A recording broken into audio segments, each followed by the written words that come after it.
Hi, hello, and welcome to another episode of Fright Mic, or if you're new here, welcome. I'm Sam. I'm Liz. And today we're continuing on with the theme of what is the truth, or what the fuck is going on? fact or fiction, seeing is believing. Ooh.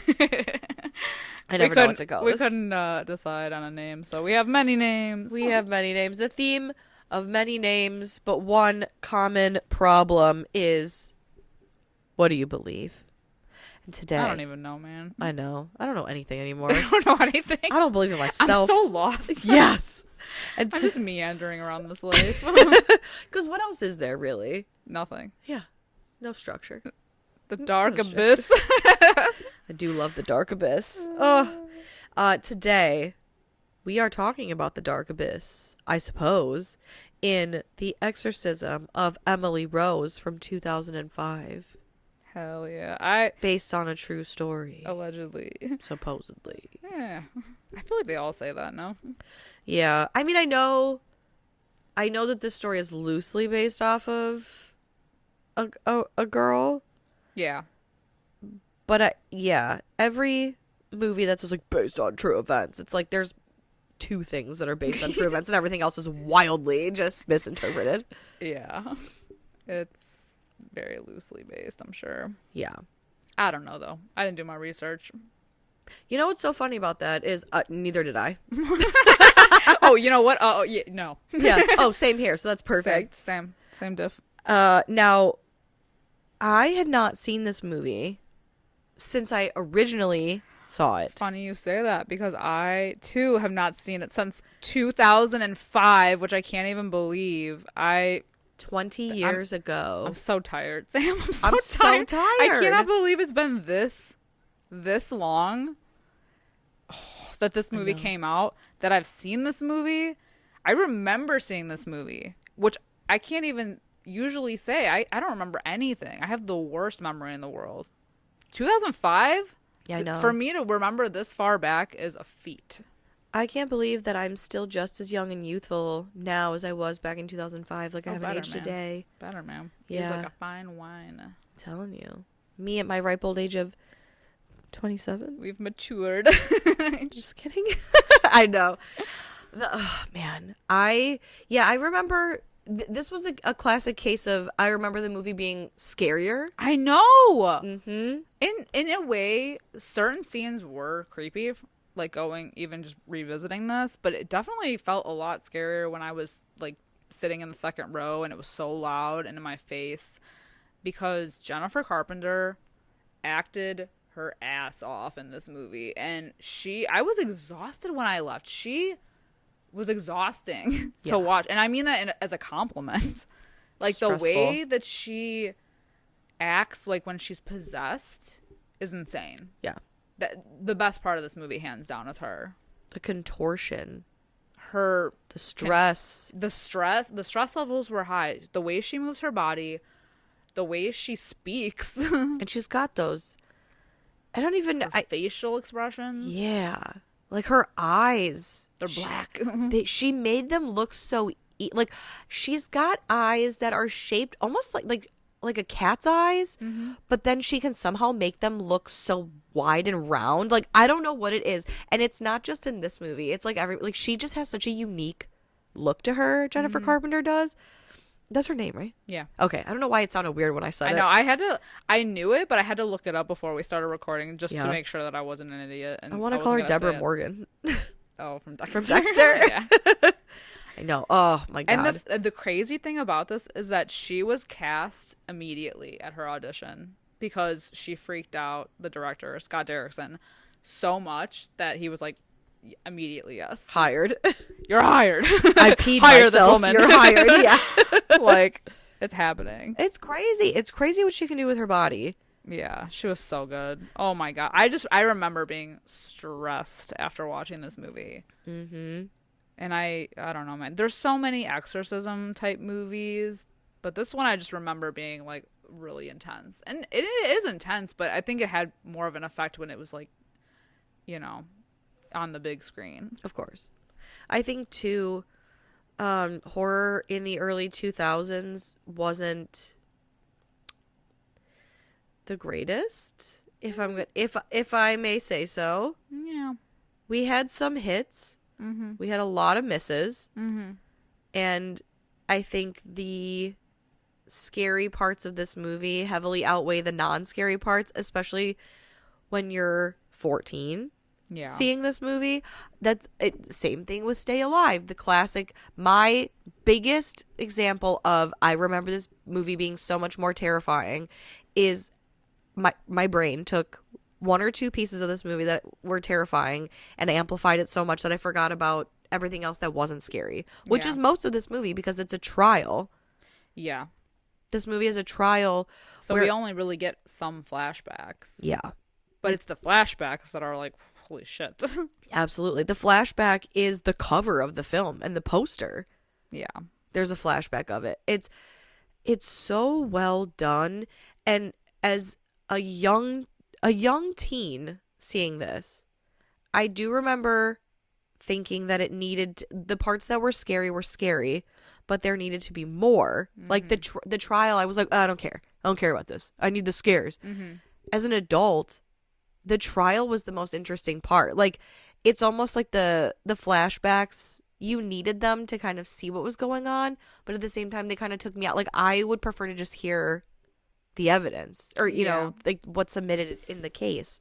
And I feel like this is, and I don't know if this is like the first movie that's done this, that's been like an exorcism movie where it's crossed that line of like demon possession versus mental like illness. Mm-hmm. You know, I know that like the Conjuring 3 tried to do this. Oh, sure. Kind of. The Devil Made Me Do It. Yeah, but like I can't think of another movie before this where it was so like heavily like just trial. Yeah. I mean, I'm sure there have been. I'm sure everyone is like screaming that there probably is a lot more, but this is like, I don't know. I think that's what made it so interesting. Yeah, I was going to say, I'm trying to think, and of course, like, we're recording late, so my brain is just snoozing. Yeah. But yeah, this might be the first one of its kind that I had seen in my life. It's kind of like the Salem witch trials in a way.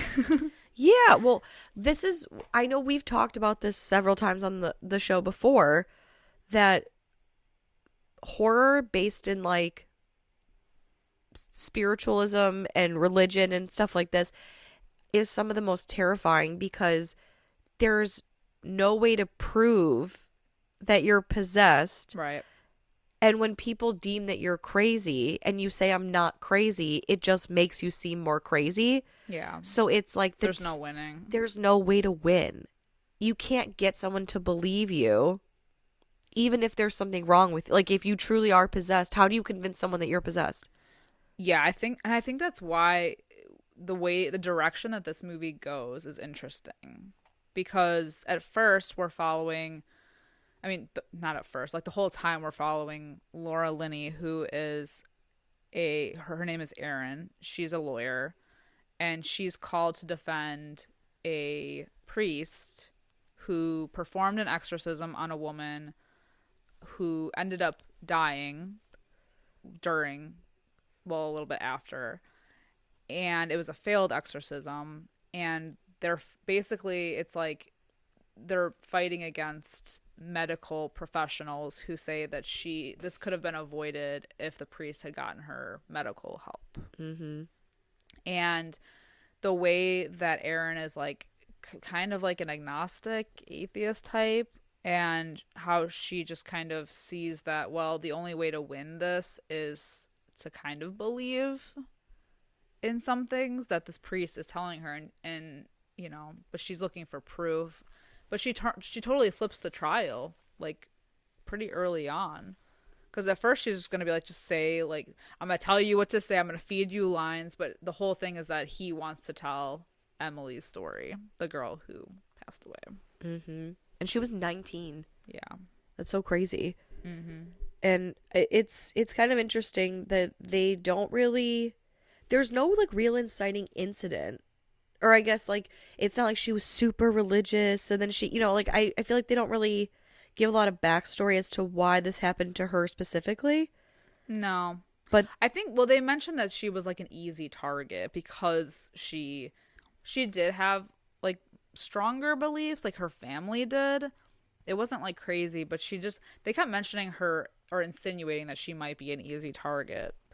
yeah, because based on, like, the expert witnesses or whatever that they have take the stand, or I guess not witnesses, the experts, the one lady says that she may have been like a sensitive, you know, somebody who picks up and is more vulnerable to maybe different energies, if you want to say. They do mention later on, when it comes down to the recording, that she studied... What did she study? Oh, I can't remember. I don't remember. Something to do with religion. Yeah. Which would involve her learning like Latin and Aramaic, which is a dead language. And there's a recording that they submit into evidence where Emily seems to be speaking multiple languages using dual vocal cords. And, you know, they're like, well, how would she know all these languages and blah, blah, blah. And so that's the only reason I mention it, is because this movie does such a good job of, if it's just based on fact and I were in that jury, I really wouldn't know what to believe. Right. And even the movie itself, when we see flashbacks, it does a good job of showing what Emily has experienced. Mm-hmm. And then when these doctors are on the stand saying, like, oh, well, it was clearly epilepsy and she had an epileptic seizure and this is what it would look like and this is what would cause her body to do, you know, it would look like she they have was answers for everything. And so then when we go back and see that same scene and it plays out without these, like, demonic faces and without these whatever, it's like, well, what can we believe? Right. We don't know. We're just as lost. And the funny thing is, like, the most interesting thing is that the jury in this movie did not get a script. So they didn't know how it was going to play out. I love that. I love that. So, like, they were just along for the ride.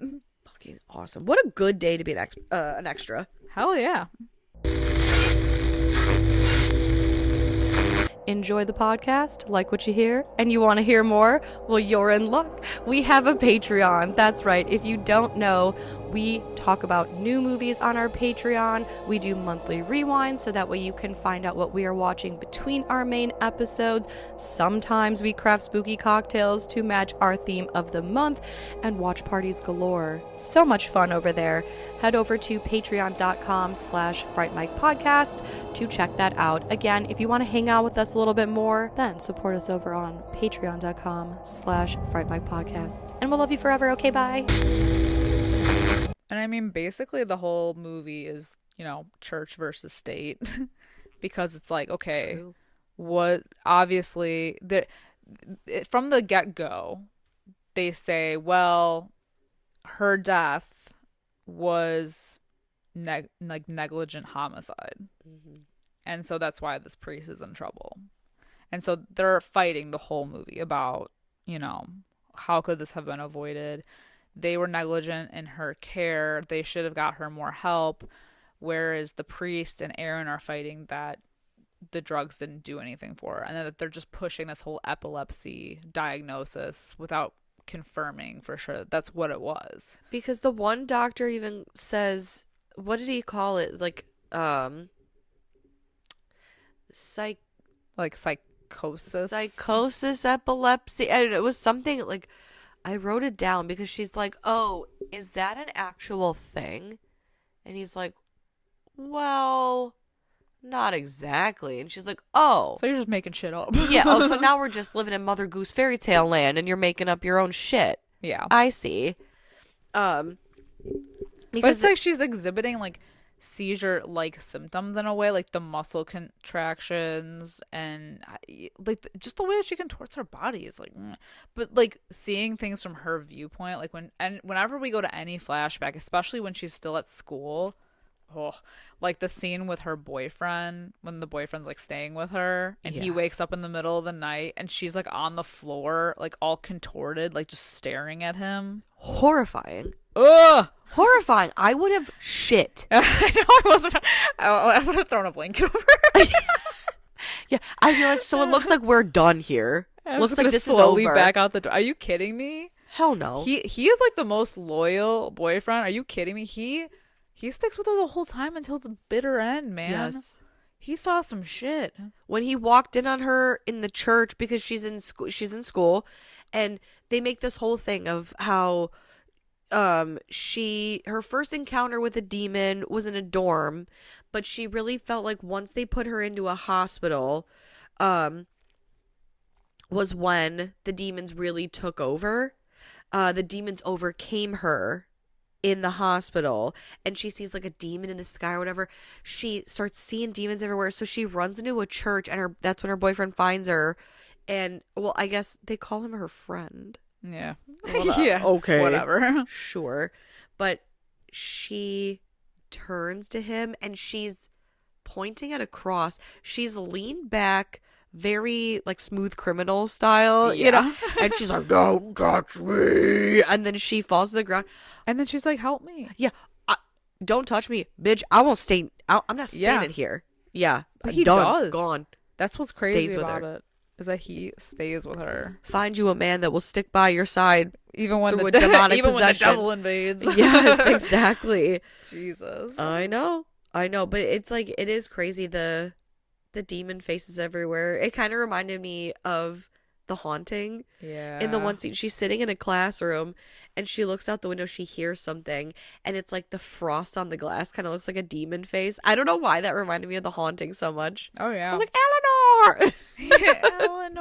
Eleanor. Yeah. Well, even the classmate that has the demon face, that's definitely been done before. Yeah, for sure. Everyone she passes on the street has a demon face, but then of course, when the medical professionals are speaking, you know, it's like, oh, well, it could cause her to see things, and we see delusions. Yeah. So or hallucinations. Yeah. It's this is a very tough call. This is why I like that movie Nefarious so much. Mm-hmm. Because Nefarious, I have talked about people who are patrons of ours and listen to our monthly rewinds. I have talked about Nefarious. I've recently talked about Nefarious on our like 2024 discoveries, but it's a very similar thing where there's a patient on death row and he claims to be possessed by a demon. So it's like, was he responsible for his actions or not? This is the shit that I love. It makes you think, and it makes you like wonder. Yeah, well, because it could go either way. It could, and this is what fits in with this theme so well, and what also ties in with stuff like a movie like The Skeleton Key. Mm-hmm. Is the priest who's on trial, Father Moore, I think his name is. He tells Aaron, he's like, oh, you know, she says I'm agnostic, and he says, well, you know, there's a war going on, and you're gonna start to believe, and you know all this stuff. And that's a whole other thing though in this movie is the darkness surrounding the trial and those involved. Yep. You know, because she's starting to exhibit certain things that Emily Rose did, which is that burning smell, things moving around. She keeps waking up at the witching hour every night throughout the whole movie, and she just like senses that there's like something else surrounding her. Yes. She even has like a whole monologue because after there's a night in her apartment, like you said, where the clock stops, she smells something burning, like all these things. And then she tells Father Moore in his cell, I was walking and, you know, I saw this locket and it had the initials ECB on it. And her name is Erin Christine, I think Brennan is her last name or something like that. And she's like, of all the people to walk by that, you know, I'm the one who saw it. I picked it up. Like, what are the odds of that? And so it's like, is it chance? Is it fate? Is it faith? You know, are these happening for a reason? But it leads her down the path of this is when they switch up the trial. And she's like, okay, well, what if we do lean into this whole possession thing, but we do it through science? Right.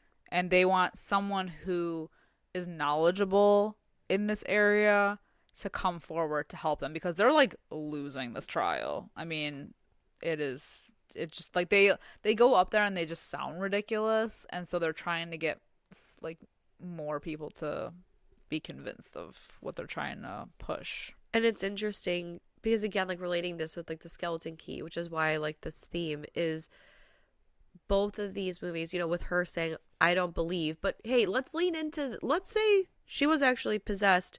Let's lean into it from a scientific standpoint, of course, because I don't really believe with the skeleton key, you know, well, if I don't believe, but let's say maybe he believed. Yeah.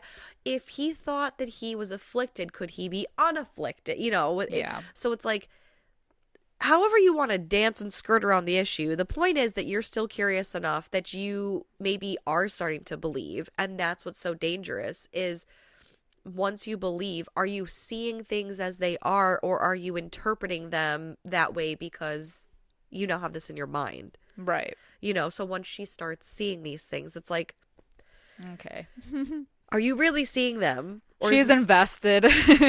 Exactly. You're saying you don't know what to believe. It's all unreliable. Well, and then like we get these flashbacks of the boyfriend finally it all comes to a head between her hallucinations of these like demon faces everywhere.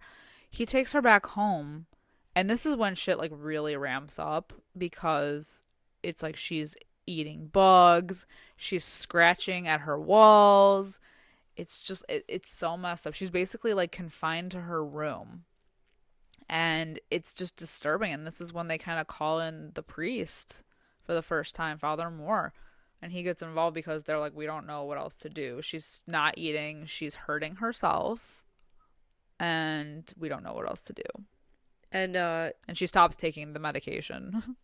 Well, and it's crazy because this is something else that they bring up, you know, as far as like her not eating, is the, you know, signs of anorexia and how that pertains to her case. And he somebody even, I think it's Aaron, you know, saying like, well, as a doctor, what would you have done if she, you know, because obviously they would have tried to have fed her and, you know, whatever. And she's like, well, if she were in your care, what would you have done? How would you have treated her? And he said, I would have force-fed her and then given her electroshock therapy. Yeah. So it's, I don't know. It's like, it's so crazy that Father Brennan choosing to perform an exorcism that Emily asked him to do because it aligned with her faith, they deem that more dangerous than somebody being unwell and being force-fed and then given electroshock therapy, which seems barbaric. Right.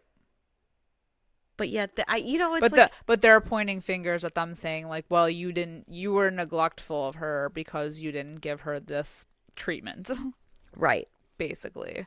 It's all so insane. But yeah, like you said, they, you know, at the end, the priest is called in, and with Emily's permission, they try to perform an exorcism with her family and her quote unquote friend in the room. And I have to say, it was kind of funny because they try to perform this exorcism and the demon's like, you know, he's counting to sassy. 6. Yeah, as sassy as ever. There's cats everywhere. Yeah, what's up with all the cats? I don't know. Yeah, like they say that Emily collected cats or whatever.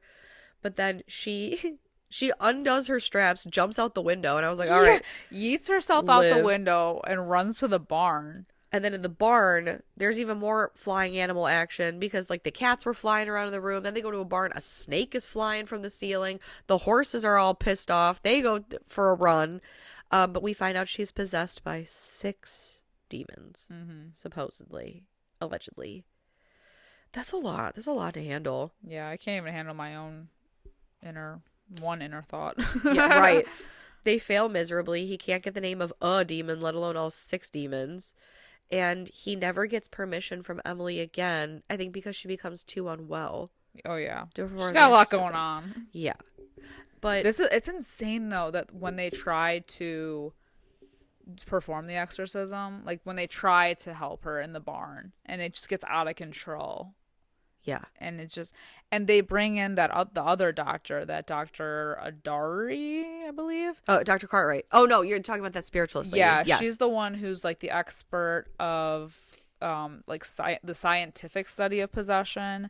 And basically she said that the reason that the exorcism wasn't successful is because, well, first of all, Emily is like a hypersensitive person to the invasion of demons, and that's like her logic of why she was so easily, you know, possessed, I guess. But the exorcism wasn't effective because of the drugs that were in her system that clouded her brain. And what do they say? Like, kind of trapped her. Yeah. In her body. Right. And then they bring in Dr. Cartwright, who was present during the attempted exorcism. Well, they tried to bring him in. Unfortunately, yeah. they can't believe they got such a big break in the case that an actual doctor was present during the exorcism. He's a first-hand account, like, of an eyewitness. And he has the recorder. And he wants to stand trial. Right. He says he will swear, he will go up on, the podium, and he will swear that everything on that recording is true, everything he saw is true. And they play the recording for the court, even though Dr. Cartwright doesn't show up. And it's just so sad because you just know that something bad's going to happen to this poor dude. And Aaron finds him and he says, "I'm so sorry." And he's like real weird and like skittery or like skittish. And he's like, there's evil at play. Take care of yourself. And immediately gets hit by a car and killed. Yeah, what's up with that? The demons are keeping him. The demons are driving. The demons driving him away, literally. They said, "You're not going to spill our tea, not on this day." Not on this day. I don't think so, sir. In this house of God. In this house of God, bro. Bro. Oh, man. Well, and I just love that even a tape recorder, because I do love that whole scene where they play the exorcism on the tape recorder, and she's like, yeah, those voices, both of them are Emily. Like, hearing that, if I were on the jury, I'd be like, oh, possessed. Yeah. Demon child. Yeah. And then the prosecutor or whatever, he's like, well, here's this thing with the vocal cords. The monks trained to use their vocal cords. And, blah, blah, blah, blah. They Emily always have was an answer. Always have an a answer. rebuttal. And she was studying this, which means she was exposed to languages such as. And so wouldn't you agree that maybe it's not totally out of the realm of possibility that Emily knew some of these things? It's like, well, come on. Because now, if I'm one of the jurors, I'm like, well, shit, he's got me there too. I don't know what to believe. Yeah. This movie's just so good. I know I keep saying it, but it's just so good at like keeping the constant flip-flopping back and forth. And I think as the movie, or as like the audience, you want the priest to win. You do. Because I feel like we ultimately do believe him. Well, we see a lot more, like, there's a lot more signs that it was all real than not. So we're like, okay, well, how are they gonna convince them? Because every time they go on the stand and they start talking about everything, it sounds ridiculous. Yes. So sounds crazy. Yeah. So like, if we're the jury and we're hearing this from like the outside perspective, we're like, right. Especially when Father Moore does take the stand and he goes on about, like, it's like a couple nights before, either he was called or before the actual exorcism, and he sees that figure who's like stalking him, and he like wakes up in the middle of the night at the witching hour and smells something burning. It's all like the same stuff that he's experiencing that Emily also experienced before she was like fully taken over. Right. So they're probably like, yeah, okay. Sure, friend. Yeah. And of course, there's no proof of the hooded figure. So the prosecutor is constantly saying how, like, oh, it's so interesting how any real concrete evidence that you might have, or, like that would prove that it's something spiritual, you don't have any evidence of. Yeah. This is all just hearsay, and we're just supposed to believe you. Believe your ghost stories. Yes. Which, isn't that so funny that when you go on blind faith something, it's like the religion thing. Yeah. But anyway, he takes the stand a second time against Aaron's like boss's wishes. like the head of her law firm. He says, do not let him take the stand again, or it's basically your head. And she lets him do it anyway. And he reads a letter that was written by Emily the day after the failed exorcism. And it basically tells how she woke up and she heard voices, and she wanders into a field where she sees herself outside of herself, contorted, and she hears the voice of the Virgin Mary saying, you know, I could take you away with me right now, and you would feel no pain, and you would know, you would know heaven, or you could go back to your body, and it would be a lot of pain and a lot of suffering, but people would know that there's, there's something more. There's something more. And Emily chooses to stay. And reading this letter is in response to Aaron asking, if God were real, why would he allow Emily to be possessed? And this letter is basically just trying to justify it by saying, Emily chose to stay in hopes that maybe she would be used as an example and things like this wouldn't happen to someone else. Yeah. To try to prove that there are these forces of evil, so of course there's a force for good as well. Yeah. And unfortunately the jury finds him guilty. Yep. But there's a silver lining. Yeah, but they said to like basically use whatever time he's already served as his punishment, so he's free. He's a free man. Yeah. It's so wild. So is that divine intervention there? Ooh. I don't know. I don't know. Is that Emily stepping in? Oh, I don't know. You never know. I know. Well, because this jury cast didn't know the results, or like how it was gonna go down, they were later asked like how they would have actually voted, and most of them said that they would have voted for Father Moore. They would have sided with him. Yeah. It's interesting. Because I think my head would tell me to vote against him, or to like the skeptic in me. Yeah, like my head is saying to go with a guilty verdict, but my heart is telling me not guilty. But here's the thing, it's like if I was on the jury, I'd be like, no, because they are not seeing what we're seeing as movie watchers. They're not seeing the clips of Emily Rose like hunched over, all weird, right, demon staring at her boyfriend. Like we saw the exorcism scene, they didn't. They're just hearing it on a recorder. So if like you're thinking about it from their perspective, they're not given a lot because Father Moore's side doesn't have a lot. It's all about belief. Mm-hmm. And if you're a non-believer, well, that's the thing. That's why my head and my heart are at war. Yeah. Because realistically, if you're looking at maybe something like the facts, right? Your head is like, well, the facts are the facts, Jack, and it sounds like it was. I mean, I don't think he's like a cold-blooded killer, but sounds like this was a case for the doctors. But my heart is like, you gotta have faith, like he did the right thing, right? There are like in my heart of hearts, it's like I think it'd be silly to believe that there isn't some sort of something going on, Anything is possible if you just believe. Yeah, that's it. I'd have to say not guilty. Not guilty. I'd have to vote with my heart and not the facts. So what did you think about revisiting it, the whole movie? Just interesting to get a different perspective on it, being older and watching it. I think so. Yeah, and I think I almost feel like watching this movie as a younger person versus now like being in my 30s. It's kind of like watching Titanic in the way that when you're young, or at least as a young girl, I liked the romance part. Tape 1, for those who know. Yeah, tape 1. The end of tape 1. Yeah, and I never wanted to watch tape 2 because that's when the boat sinks and then it's sad. Yes, and then he dies. As an adult, however, I'm like, well, who gives a shit about tape 1?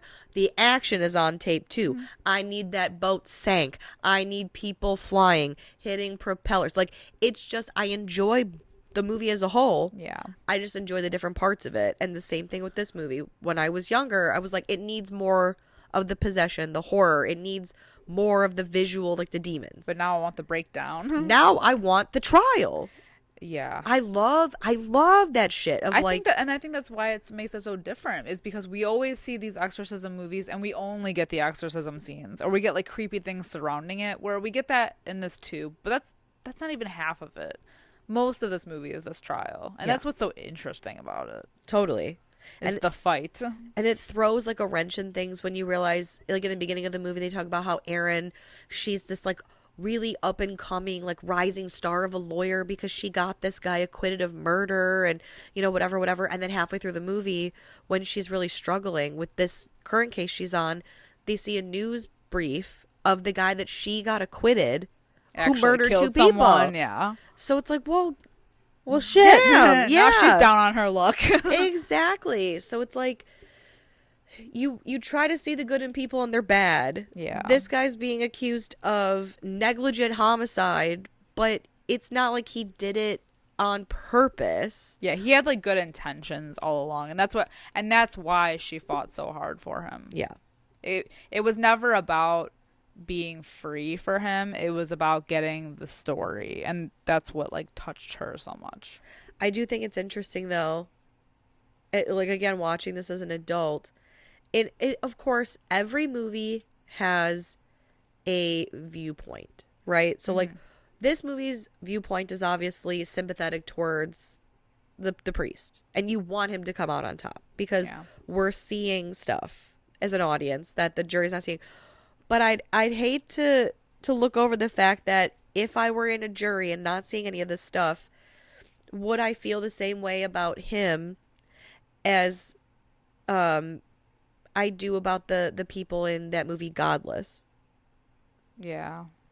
Because you could argue the same thing, that he's trying to save his wife's soul. Yeah. But again, and that one again is based on true events. They're both so extreme though. I don't know. Right, but that's the thing. It's like, how do you view this father? Because clearly the prosecutor is viewing him like, well, you let this happen. You let this happen. You starved her. You deprived her of her meds. You told her that she didn't need them. It's clear negligence. You're not a good person. Yeah. You watched this 19-year-old die. The same way in Godless, it's like, well, I'm just trying to save my wife. Yeah. But going to extreme measures to do so. Right. It's like a different type of religious horror. It's like around the same themes of what we typically see in religious horror, but there's like more to it. There's like another kind of message surrounding it, which is always so interesting. It is, because everything, there's always extreme cases of these things. Yeah. So it's just, how extreme do you believe this person to be? And it's always very hard when it comes to religion. Yeah. Because religion's such a sensitive thing. Exactly. You know, yeah. So do you like this movie more now? I don't know. Or is it just different? I think it's just different for me. It's not that I'm like, oh yeah. Like, I don't know. It was interesting revisiting it. It's been a really long time since I've seen it. And so I remembered a lot, but I also didn't in some ways. I don't think I like grasped it back in the day. So it was interesting going into it. I don't think it's like a perfect movie by any means, but it is a very interesting, thought-provoking movie. Definitely. Yeah. Definitely. And like I said, I think one of the highlights for me of this movie is that they do, in keeping with the trial where both sides are arguing their point, we do kind of see similar scenes played as though both things are true. Yeah, exactly. So I do like that. Yeah, so there wasn't any biased one way or another. Yeah. It's still up in the air, basically. Yeah. So, all right, what would you rate this movie? That's a hard one. I like it. But I don't love it. So I'm gonna give it like a 3 out of 5. Yeah, I'm also gonna give it a 3 out of 5 because, yeah, like I said, it's not a perfect movie, but it was interesting. Is it bad to say that I still wish there was more horror? No, not at all. Because not at all. like I wish there was, because like the parts that are like, you know, like the flashback scenes are so eerie and so intense and crazy that I wish there was more of them. Although I did find the trial portion to be entertaining. I just maybe wish that it didn't revolve so much around Erin and her whole thing, like her having the moments of like the darkness surrounding her at home and like I don't know, like there was like a lot of that going on, and I would have just kind of preferred it to them to just stay doing their research and doing the trial and everything, because this movie, they were like doing too much with all that. I agree. Yeah, this movie is close to 2. I think it's a minute shy of 2 hours. Yeah. And I really wish if they wanted to keep that runtime, I just really wish that they would have focused more, because the parts that they do well, like I said in the trial, with showing this is a clip of her being possessed, but this is also a clip of that same shot. Maybe she's not possessed, though. Maybe she's having an epileptic seizure. I wish they would have focused less on Erin and more on maybe giving us more scenes of Emily throughout her possession, where there are scenes that could be interpreted either way. Yeah, exactly. You know, seeing the scene of her maybe like outside of her, though. Like, you know. Yeah. So we are a little more conflicted as to which way we're really going to go and what the truth actually is. I agree. Yeah. But these are just our opinions on The Exorcism of Emily Rose. Let us know if you guys have seen this, if you've revisited this 2005 gem. Chat with us about it over on our Discord. We're usually hanging out over there to talk after the show. And then make sure you follow us on all our socials at Fright Mic Podcast. If you have a hot little minute and you feel like being nice, give our show a 5-star rating, a review, a nice little comment. Anything you can would be greatly appreciated. And until next time, I'm Sam. I'm Liz. Rest in peace.